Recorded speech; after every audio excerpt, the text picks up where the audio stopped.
Welcome to special drive.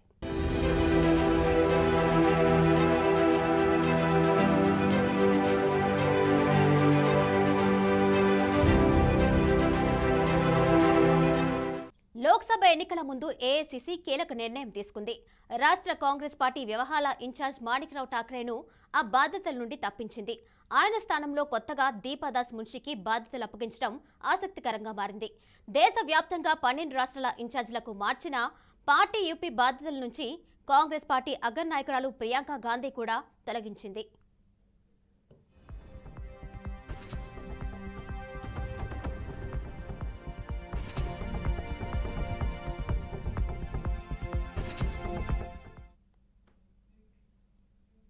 Congress Telangana రాష్ట్ర incharge Manikrao ఠాక్రేను ఆ party అధిష్టానం మార్చడం పార్టీలో చర్చనీయాంశమైంది. ఇటీవల జరిగిన అసెంబ్లీ ఎన్నికల్లో ఆయన పార్టీ నేతలందరినీ సమన్వయం చేసి విజయపథం వైపు నడిపించారు. ఈ నేపథ్యంలో వచ్చే మార్చి-ఏప్రిల్లో జరిగే లోక్సభ ఎన్నికల వరకు ఆయనే పార్టీ రాష్ట్ర ఇన్ఛార్జ్గా ఉంటారని కాంగ్రెస్ నేతలు భావించారు. కానీ ఆయన్ను మార్చి ఇంతకాలం తెలంగాణకు ఏఐసీసీ పరిశీలకులుగా ఉన్న దీపాదాస్ మున్షికి తెలంగాణ రాష్ట్ర ఇన్ఛార్జ్ బాధ్యతలను అదనంగా అప్పగించింది ఏఐసీసీ. ఏఐసీసీ తరపున గత 6 నెలలుగా ఆమె హైదరాబాద్లోనే ఉంటూ రాష్ట్ర కాంగ్రెస్ వ్యవహారాల పట్టు సాధించారు. ఏ జిల్లాలో పార్టీ పరిస్థితి ఎలా ఉందనే అవగాహన సైతం ఆమెకు ఉంది. ఇటీవల అసెంబ్లీ ఎన్నికలకు ముందు పీసీసీ, ఏఐసీసీ హైదరాబాద్లో నిర్వహించిన అన్ని పార్టీ అంతర్గత సమావేశాల్లో చర్చల్లో పరిశీలకులుగా క్రియాశీలకంగా ఆమె పాల్గొన్నారు. పశ్చిమ బెంగాల్కు చెందిన దీపాదాస్ మున్షి కేంద్ర మాజీ మంత్రి, దివంగత నేత ప్రియారంజన్ దాస్ మున్షి సతీమణి. ఆమె గతంలో కేంద్ర మంత్రిగా కూడా పనిచేశారు. గతంలో లోక్సభ సభ్యురాలుగా రాయ్గంజ్ నుంచి ప్రాతినిధ్యం వహించారు.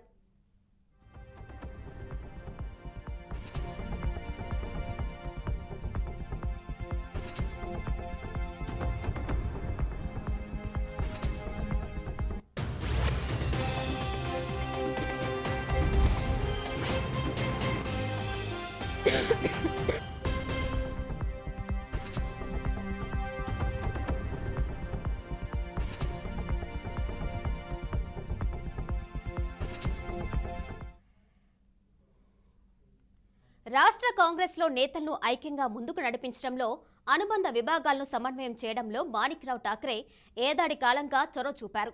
రాష్ట్రంలో జరిగే ప్రతి పరిణామాన్ని అధిష్టానానికి చేరవేస్తూ వీలైతే ఢిల్లీ నుంచి అగ్రనేతలతో రాష్ట్ర నాయకులకు సూచనలు ఇప్పించింది పార్టీ నడిపించారు. అసెంబ్లీ ఎన్నికలకు ముందు అన్ని పోలింగ్ కేంద్రాలకు పార్టీ ఏజెంట్లు నియమించడం, వారికి పోలింగ్పై శిక్షణ ఇప్పించడం చేశారు. క్షేత్రస్థాయిలో ఉండే వారితో నేరుగా అధిష్టానానికి సమాచారం చేరవేసే అనుసంధానకర్తల ఆయన వ్యవహరిస్తూ ఇందుకోసం గాంధీ భవన్లో వారంను సమర్థంగా నిర్వహించారు. మరోవైపు గాంధీ భవన్లో నేడు జరగాల్సిన పీసీసీ కార్యవర్గ సమావేశాన్ని వాయిదా వేసినట్లు పార్టీ రాష్ట్ర కార్యనిర్వాహక అధ్యక్షుడు మహేష్ కుమార్ గౌడ్ తెలిపారు. జనవరి మొదటి వారంలో పీసీసీ కార్యవర్గ సమావేశం జరుగుతుందని చెప్పారు.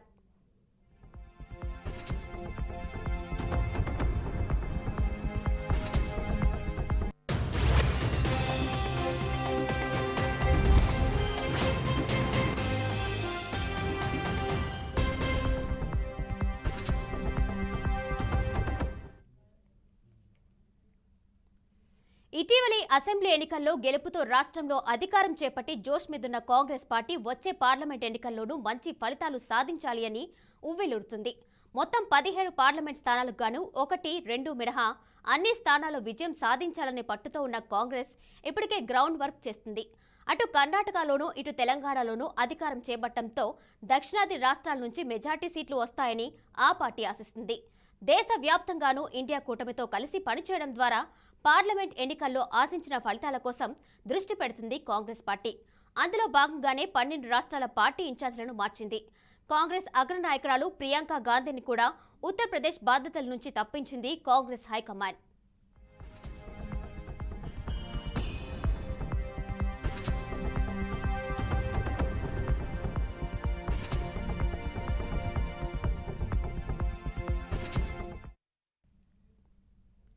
రాష్ట్రంలోని మొత్తం 15 లోక్సభ నియోజకవర్గాలకు గాను ఇప్పటికే దాదాపు 10 చోట్ల అభ్యర్థులపై స్పష్టత వచ్చింది. కొన్ని చోట్ల గట్టి పోటీ ఉందని పార్టీ వర్గాలు చెబుతున్నాయి. గత ఎన్నికల్లో మల్కాజ్గిరి, నల్గొండ, భువనగిరిలో ఎంపీలుగా గెలిచిన రేవంత్ రెడ్డి, ఉత్తమ్ కుమార్ రెడ్డి, కోమటిరెడ్డి వెంకటరెడ్డిలు ఇటీవల అసెంబ్లీ ఎన్నికల్లో ఎమ్మెల్యేలుగా గెలిచి మంత్రులయ్యారు. వీరి స్థానాల్లో కొత్త అభ్యర్థుల్ని ఎంపిక చేయాల్సి ఉంది. మల్కాజ్గిరి సీటుకు గట్టి పోటీ ఉంది. మాజీ ఎమ్మెల్యే మైనంపల్లి హనుమంతరావు సహా పలువురు ముఖ్య నేతలు ఈ టికెట్ను ఆశిస్తున్నారు. ఇటీవలి ఎన్నికల్లో సూర్యాపేట ఎమ్మెల్యే టికెట్ ఆశించి బంగాపడ్న పటేల్ రమేష్ రెడ్డికి ఎంపీ టికెట్ ఇస్తామని అధిష్టానం హామీ ఇచ్చింది. ఆయనకు స్వయంగా రాహుల్ గాంధీ హైదరాబాద్ పిలిపించుకొని బుజ్జగించారు. ఈ నేపథ్యంలో రమేష్ రెడ్డికి నల్గొండ టికెట్ ఇవ్వాల్సి ఉంటుందని పార్టీ నేతలు చెబుతున్నారు.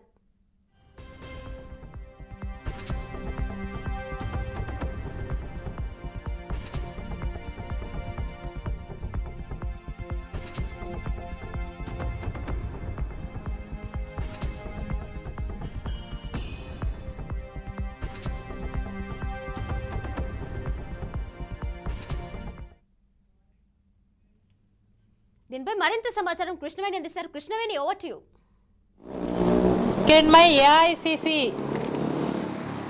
ఏఐసిసి లోక్సభ ఎన్నికలకు సన్నద్ధమైనట్లుగా తెలుస్తోంది. ఇప్పటి వరకు కూడా ఏఐసిసి ఇన్ఛార్జిగా మల్లికార్జున్ ఖార్గేను నియమించిన తర్వాత ఇన్ఛార్జీలను అయితే చేంజ్ చేసింది లేదు. మొదటిసారిగా లోక్సభ ఎన్నికలు వస్తుండటంతో కూడా ఆయా రాష్ట్రాలకు సంబంధించిన ఇన్ఛార్జీలను చేంజ్ చేసేందుకు కూడా ఏఐసిసి ప్రణాళికను సిద్ధం చేసింది. దీనిలో భాగంగానే 12 రాష్ట్రాలకు చెందిన ఇన్ఛార్జీలను కూడా వాళ్ళు మార్చడం జరిగింది. ఫర్ ఎగ్జాంపుల్ చూసుకున్నట్లయితే ఇటు తెలంగాణకు సంబంధించి ఇప్పటి వరకు నిన్న అసెంబ్లీ ఎన్నికల వరకు నేతలను సమన్వయం చేసి రాష్ట్రంలో కార్యకలాపాలను రూపొందించిన మాణిక్రావు ఠాక్రేను గోవాకు బదిలీ చేయడం జరిగింది. ఇక్కడ ఎన్నికల అబ్జర్వర్గా వచ్చిన దీపాదాస్ మున్షిని కూడా తెలంగాణ ఇన్ఛార్జిగా కూడా ఏఐసిసి ఖరారు చేసినట్లుగా తెలుస్తోంది. అయితే మాణిక్రావు ఠాక్రేకు సంబంధించి కూడా ఈయన ప్రీవియస్గా అంటే ఎంత ఎక్స్పీరియన్స్ ఉన్నప్పటికీ కూడా మహారాష్ట్రకు మాత్రమే పరిమితం అవ్వటము, తెలంగాణకు సంబంధించి ఎజెండాలు వేరు, ఇక్కడ ప్రతిపక్షంగా బీఆర్ఎస్ ఉంటుంది, లోకల్ విషయాల గురించి ఎన్నికల్లో పోరాడాల్సి వస్తుంది. కాబట్టి ఈ మాణిక్రావు ఠాక్రేను సాధారణ ఎన్నికల వరకు ఉంచి కూడా తర్వాత ఇప్పుడు లోక్సభ ఎన్నికలు అంటే ఖచ్చితంగా ఎజెండాలు వచ్చేసి జాతీయ స్థాయిలో ఉంటాయి. ఆర్టికల్ 360 అవమందనం కావచ్చు, జమ్మూ కాశ్మీర్ స్పెషల్ స్టేటస్ కావచ్చు, ఇవన్నీ కూడా వీటన్నింటినీ ఢీకొనాలంటే జాతీయ స్థాయిలో ఇన్ఫ్లుయెన్స్ ఉన్నవాళ్ళు ఆ మేరకు పోరాడగలిగిన ఇన్ఛార్జీలు అయితేనే ఖచ్చితంగా ఇక్కడ ఎజెండాను అటు బీజేపీ కూడా ప్రధానంగా ఇటు బరిలో దిగుతున్న ప్రధానంగా చూస్తుంది. కాబట్టి అపోనెంట్గా ఖచ్చితంగా ఇక్కడ ఒక మాజీ కేంద్ర మంత్రి సీనియర్ పొలిటీషియన్ దీపాదాస్ మున్షిని అయితే బరిలోకి దించారు. తెలంగాణలో మొత్తం 17 స్థానాలకు గాను 12 నుంచి 14 స్థానాలు చేజిక్కించుకోవాలని కూడా ఇటు తెలంగాణ కాంగ్రెస్ కూడా ఈ విషయంలో చాలా ధీమాను వ్యక్తం చేస్తున్న పరిస్థితి. ఈ నేపథ్యంలోనే ఇటు పీసీసీని కూడా మారుస్తారనే వార్తలు కూడా వినిపిస్తున్నాయి. ఎందుకంటే రేవంత్ రెడ్డి సీఎం అయిన తర్వాత చాలా మేరకు పార్టీ కార్యక్రమాల్లో ఎక్కువ సమయాన్ని కేటాయించలేకపోవటం, లోక్సభ ఎన్నికలు దగ్గర పడుతున్న నేపథ్యంలో పార్టీకి సంబంధించిన కార్యకలాపాలు, పార్టీ ఎన్నికల్లో అనుసరించవలసిన వ్యూహాలు కావచ్చు, అటు ప్రధాన ప్రతిపక్షాలతో తలపడే వ్యూహాలు కూడా ఉంటాయి. దీనికి సంబంధించి కూడా ఇప్పటి వరకు ఆయన సీఎం అయిన తర్వాత పూర్తి కాన్సన్ట్రేషన్ అంతా కూడా 6 గ్యారంటీలు కావచ్చు, గవర్నమెంట్ ఏర్పడిన తర్వాత ఇంప్లిమెంట్ చేయాల్సిన వాటి మీద పెట్టడము, లోక్సభ ఎన్నికలకు సంబంధించి పార్టీకి సంబంధించి ఎక్కువ సమయాన్ని కేటాయించలేకపోవడంలో పీసీసీని కూడా మారుస్తారనే వార్తలు వస్తున్నాయి. ఈ నేపథ్యంలోనే 12 రాష్ట్రాలకు సంబంధించి కూడా ఇన్ఛార్జీలను కూడా మారుస్తున్నారు. ఖచ్చితంగా ఏఐసిసి ఈసారి పార్లమెంట్ ఎన్నికలకు సంబంధించి ఎక్కువ సీట్లను కూడా చేజిక్కించుకునే ఆలోచనలో ఉన్నట్లుగా తెలుస్తోంది. మరొక వైపు ఏపీ చూసుకున్నట్లయితే ఏపీలో మాణిక్యం ఠాగూర్ని ఆయన అక్కడ నిర్మించారు. ఆయన ఇంతకుముందు తెలంగాణలో ఇన్ఛార్జిగా కూడా పనిచేశారు. మాణిక్యం ఠాగూర్కి సంబంధించి కూడా ఆయనకు తెలుగు నేతలతో సత్సంబంధాలు ఉండటము. ఫర్ ఎగ్జాంపుల్ మనం చూసుకున్నట్లయితే కర్ణాటక ఎలక్షన్స్ తర్వాత ఇక్కడ ఎఫెక్ట్ తెలంగాణ మీద పడింది, తెలంగాణ ఎలక్షన్స్ ఎఫెక్ట్ ఏపీ మీద పడుతుంది. ఖచ్చితంగా అక్కడ ఉన్న తెలంగాణ నేతలను ఏపీ నేతలను సమన్వయం చేయడంలో కూడా ఆయన ప్రతిభ చూపిస్తారనే నేపథ్యంలో కూడా ఆయన ఏపీకి ట్రాన్స్ఫర్ చేయడం జరిగింది. దీపాదాస్ మున్షి విషయానికి వస్తే ఖచ్చితంగా ఇక్కడ నేతల విషయంలో, టికెట్ల విషయంలో కావచ్చు, కేంద్రం అక్కడ అగ్రనేతలతో సత్సంబంధాలు ఉండటం, మాజీ కేంద్ర మంత్రిగా పనిచేయడము, ఇంకొకటి సీనియర్ లీడర్ అవ్వడము, ఇక్కడ ఉన్న నేతల్ని అబ్జర్వర్గా లాస్ట్ టైం ఎన్నికలకు అబ్జర్వర్గా వచ్చినప్పుడు కూడా ఇక్కడ నేతలతో సమన్వయం కుదిర్చి అందరినీ బుజ్జగించే కార్యక్రమంలో ఆమె సక్సెస్ అయిందనిగా చెప్పవచ్చు. ఇదే నేపథ్యంలో ఈ ఎలక్షన్స్లో కూడా ఇక్కడ ఉన్న నేతలు ఎంపీ సీట్లు ఎక్స్పెక్ట్ చేసే వాళ్ళు ఎవరైతే ఉన్నారో, ఎందుకంటే సాధారణ అసెంబ్లీ ఎలక్షన్స్కు సంబంధించి కూడా మనం చూసుకోవచ్చు చాలాసార్లు నేతలందరూ కూడా టికెట్ను ఆశించి భంగపడ్డవారు, తమ క్యాడర్కి టికెట్లు రాని వాళ్ళు చాలా మంది అసంతృప్తులు వ్యక్తం చేసిన పరిస్థితి. రెబల్స్ని కూడా చాలా వరకు ఇక్కడ తెలంగాణ కాంగ్రెస్ కానీ అటు ఏఐసిసి కానీ బుజ్జగించిన అప్పటి వరకు అది అయిపోయింది, ఎలక్షన్స్లో విజయాన్ని సాధించారు, అనుకున్న మేరకు కాకపోయినా గవర్నమెంట్ని ఏర్పరిచే స్థాయిలో కూడా వాళ్ళకు సీట్లకు దక్కించుకోగలిగారు. కానీ పార్లమెంట్ ఎన్నికలు ఖచ్చితంగా వాళ్ళకు చాలా ఇంపార్టెంట్, పార్లమెంట్ స్థానాల మీద డిపెండ్ అయి ఉంటుంది కాబట్టి ఇది ఏఐసిసికి డెడ్ లైన్గా నిలిచింది. కాబట్టి ఇక్కడ ఖచ్చితంగా నేతలను సమన్వయపరచడం, ఇక్కడ ఉన్న వాళ్ళతో మాట్లాడటము, రెబల్స్ రాకుండా చూసుకోవడము, టికెట్ల కేటాయింపు, నెక్స్ట్ ఎలక్షన్ సంబంధించి ఎలాంటి ఇంప్లిమెంటేషన్స్ తీసుకోవాలనే దాని మీద కూడా తను దీపదాస్ ముంచి ఈ కార్యాచరణలో తను సక్సెస్ అవుతుందని ఏఐసిసి నమ్మింది. అందుకని ఆమెకు ఈ తెలంగాణ క్రూషియల్ ప్లేస్ని కూడా అప్పగించినట్లుగా తెలుస్తోంది. అయితే కృష్ణవేణి అసెంబ్లీ ఎన్నికల ముందు ఇన్ఛార్జ్ మార్చడంలో అయితే కొంతవరకు సక్సెస్ అయినట్టుగానే కనిపిస్తుంది. అయితే పార్లమెంట్ ఎలక్షన్స్కి ముందు మార్చడంలో ఇది ఎంతవరకు అనుకూలించే అవకాశాలు కనిపిస్తుంది? ఖచ్చితంగా మనం పార్టీల ఎజెండా, ఎలక్షన్స్ ఎజెండా చూసుకోవచ్చు. అసెంబ్లీ ఎలక్షన్స్కి ఎజెండా వచ్చేసి ఓన్లీ రాష్ట్రానికి సంబంధించి ప్రజలకు సంబంధించిన బెనిఫిట్సే ఉంటాయి. ఇక్కడ ప్రధానంగా అపోనెంట్ పార్టీ బీఆర్ఎస్ ఉంటుంది కాబట్టి తెలంగాణ రాష్ట్ర ప్రజలకు ఏం కావాలి అనే దాని మీద ఇక్కడ అంటే ఒక రాష్ట్ర స్థాయిలోనే ఇక్కడ మనకి బెనిఫిట్స్ ఇక్కడ కనిపిస్తాయి. ముఖ్యంగా ఇక్కడ 6 గ్యారంటీలు కావచ్చు, మనం కర్ణాటకలో చూసుకున్న 5 గ్యారంటీలు ఇంప్లిమెంటేషన్, ఇక్కడ 6 గ్యారంటీలు అన్నారు, ఉమెన్స్కు పెద్దపీట వేయటం కావచ్చు, ఇవన్నీ రాష్ట్రానికి సంబంధించిన విషయాలుగా చూస్తాం. మనము ఇక్కడ ఉన్న బీఆర్ఎస్ పార్టీతో తలబడాల్సి వస్తుంది కాబట్టి మాణిక్రావు ఠాక్రేకి తనకి ఎక్స్పీరియన్స్ ఉంది. గత 4-5 ఏళ్ళుగా కూడా ఆయన తెలంగాణ ఇన్ఛార్జ్గానే ఉన్నారు. రాష్ట్ర స్థాయి పొలిటికల్ వ్యవస్థలో ఆయనకు ఎక్స్పీరియన్స్ ఉన్నప్పటికీ రాష్ట్ర స్థాయిలో ఆయన సమన్వయపరచగలరు. అదే తీరులో కూడా ఆయన రాష్ట్ర స్థాయిలో నేతలందరినీ సమన్వయపరిచారు, సక్సెస్ అయ్యారు. కానీ ఇటు మనం నేషనల్ ఎజెండాలు చూసుకుంటుంటే ఇప్పుడు నేషనల్ ఎజెండా చూసుకున్నట్లయితే ఖచ్చితంగా ఆర్టికల్ 360 లాంటి ఇష్యూస్ లేవనెత్తుతారు. ప్రధానంగా అపోనెంట్ పార్టీగా బీజేపీ ఉంటుంది. జమ్మూ కాశ్మీర్ లాంటి ఇష్యూస్ కావచ్చు, ఇలాంటి ఒక నేషనల్ ఇష్యూని డీల్ చేయగలిగేదంటే సీనియర్ పొలిటీషియన్ అనే కాకుండా నేషనల్ వైడ్గా కూడా వాళ్ళకు కొంచెం అవగాహన ఉండాలి. ఇక్కడ నేతలు ఎవరైతే ఉన్నారో, ఇప్పుడు తెలంగాణ కాంగ్రెస్ నేతలు ఎవరైతే ఉన్నారో పార్టీలో ఇప్పుడు వాళ్ళ అసెంబ్లీ ఎన్నికల్లో సీట్ రాని వాళ్ళు అసంతృప్తులు ఎవరైతే ఉన్నారో ఖచ్చితంగా ఎంపీ సీట్ల కోసం ఎదురు చూసే పరిస్థితి. పార్టీలో సీనియర్స్ చాలా మంది ఓటమి పాలయ్యారు, వాళ్ళు కూడా ఎంపీ సీట్లను ఎక్స్పెక్ట్ చేస్తున్న పరిస్థితి. ఈ సీట్లకు సంబంధించి పార్టీలో రెబల్స్ కానీ అసంతృప్తులు కానీ చెలరేగే అవకాశాలు ఉన్న నేపథ్యంలో కూడా ఇప్పుడు ప్రస్తుతం ఇక్కడ ఒక సీనియర్ అవసరము. ఎందుకంటే ఆమెకు అగ్రనేతలతో సత్సంబంధాలు ఉన్నాయి. ఇక్కడ ఏదైనా ఫర్ ఎగ్జాంపుల్ ఒక ఇష్యూ రేజ్ అయినా, ఎవరన్నా సీనియర్ లీడర్ మాట వినని పరిస్థితి వచ్చినా కూడా ఖచ్చితంగా ఆమె డైరెక్ట్గా ఏఐసిసి అగ్రనేతలతో మాట్లాడి ఇమీడియట్గా ప్రాబ్లమ్ని క్లియర్ చేయగలదు. అలాగే పార్లమెంటుకు సంబంధించి ఖచ్చితంగా ఈ హైదరాబాద్కు, ఇప్పుడు హైదరాబాద్ పరిధిలోనే మల్కాజ్గిరి, సికింద్రాబాద్ లాంటి క్రూషియల్ ప్లేసెస్ని కూడా చేజిక్కించుకోవాలి. 17 స్థానాలకు గాను వాళ్ళు 12 నుంచి 14 స్థానాలను ఎలాగైనా గెలిపించుకునే ఆలోచనలో అటు ఏఐసిసి కూడా ఉన్నట్లుగా తెలుస్తోంది. దీనిని అవగాహన పెట్టుకొని దీనికి అనుగుణంగానే ఏఐసిసి పావులను మూవ్ చేస్తున్నట్లుగా కూడా తెలుస్తోంది. రైట్ కృష్ణవేణి.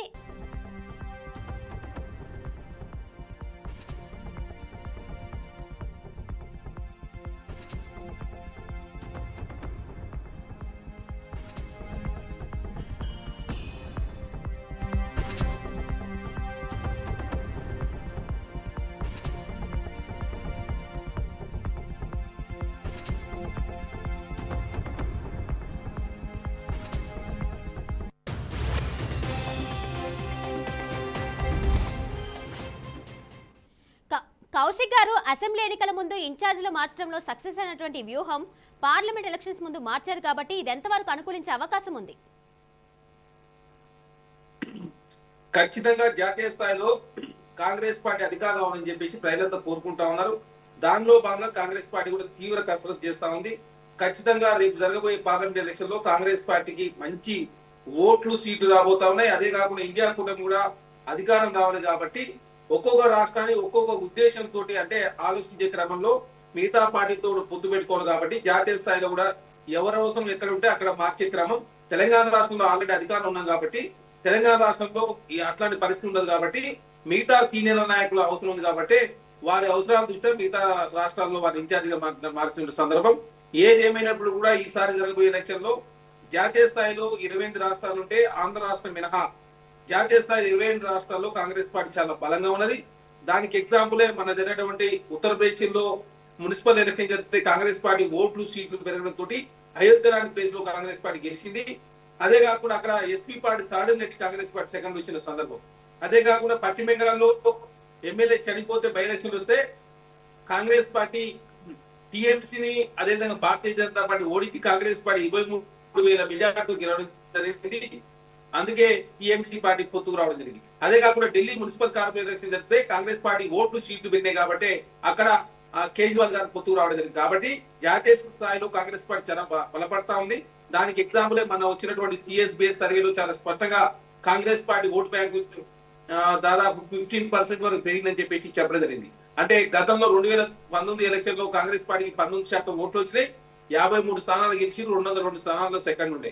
కానీ మొన్న వచ్చినటువంటి సర్వేలో కాంగ్రెస్ పార్టీ ఓటు బ్యాంక్ అనామతు 29% పెరిగిందంటే 2009లో 29% ఓట్లు వచ్చినప్పుడు కాంగ్రెస్ పార్టీ అధికారంలోకి వచ్చింది యూపీఏ రెండోసారి. కాబట్టి ఆ పరిస్థితులు కనపడతా ఉన్నాయి. కాబట్టి కాంగ్రెస్ పార్టీ కూడా జాతీయ స్థాయిలో ఇండియా కుటుంబం కలుపుకునే దాంట్లో భాగంగా ఇన్ఛార్జ్లను అందరూ కూడా అనుభవం ఉన్నటువంటి ఇన్ఛార్జ్లు ఉంటేనే ఖచ్చితంగా అధికారంలోకి వస్తాం. కాబట్టి వాళ్ళ అనుభవాలని ఒక్కొక్క రాష్ట్రంలో ఒక్కొక్క విధంగా కాంగ్రెస్ పార్టీ వాడుకుంటా ఉంది. కాబట్టి ఇన్ఛార్జ్ల మార్పు జరిగినట్టుగా నేను భావిస్తున్నాను. రైట్ కౌశిక్ యాదవ్ గారు, థ్యాంక్ యూ.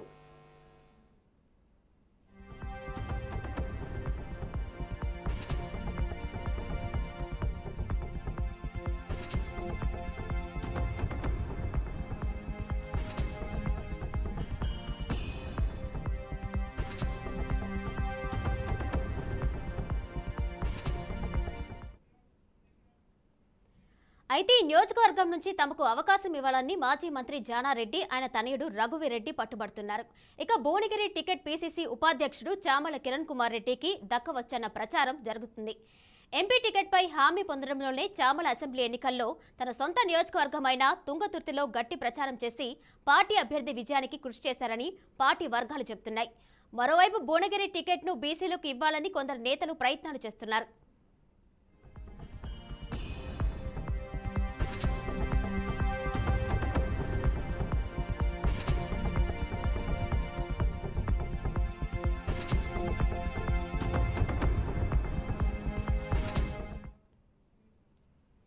జహీరాబాద్ టికెట్ ఇస్తామని అసెంబ్లీ ఎన్నికల సమయంలో మాజీ ఎంపీ సురేష్ షెట్కార్ కు పార్టీ హామీ ఇచ్చింది.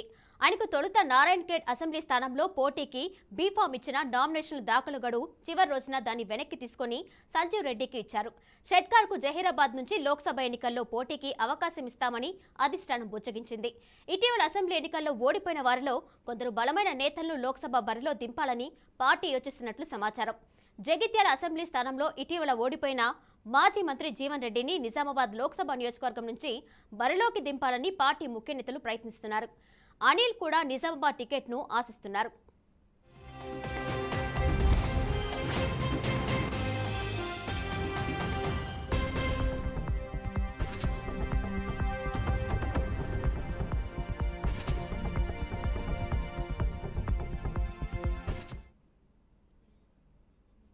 ఉప ముఖ్యమంత్రి బట్టి విక్రమార్కతో పాటు మరో ఇద్దరు మంత్రులున్న ఖమ్మం టికెట్ ఎవరికిస్తారు అనేది ఆసక్తికరంగా మారింది. ఈ స్థానాన్ని కేంద్ర మాజీ మంత్రి రేణుకా చౌదరి, మంత్రి పొంగులేటి సోదరుడు ఆశిస్తున్నారు. ఉప ముఖ్యమంత్రి సతీమణి కూడా పోటీలో ఉన్నారు. ఈ ముగ్గురిలో ఒకరికి టికెట్ లభించవచ్చని పార్టీ వర్గాలు చెబుతున్నాయి. అసెంబ్లీ ఎన్నికల్లో హుస్నాబాద్ టికెట్ ఆశించి భంగపడిన ప్రవీణ్ రెడ్డికి కరీంనగర్ లోక్సభ టికెట్ ఇస్తారని ప్రచారం జరుగుతుంది. అసెంబ్లీ ఎన్నికలకు ముందు కాంగ్రెస్ లో చేరిన బారాసా మాజీ ఎమ్మెల్యే రేఖా నాయక్ ఆదిలాబాద్ స్థానం ఆశిస్తున్నారు. నాగర్ కర్నూల్ స్థానం రేసులో పీసీసీ ఉపాధ్యక్షుడు మల్లు రవి, మాజీ ఎమ్మెల్యే సంపత్ కుమార్ ఉన్నారు. సంగారెడ్డి నుంచి అసెంబ్లీ ఎన్నికల్లో ఓడిపోయిన జగ్గారెడ్డి ఆయన సతీమణి మెదక్ టికెట్ ఆశిస్తున్నారు.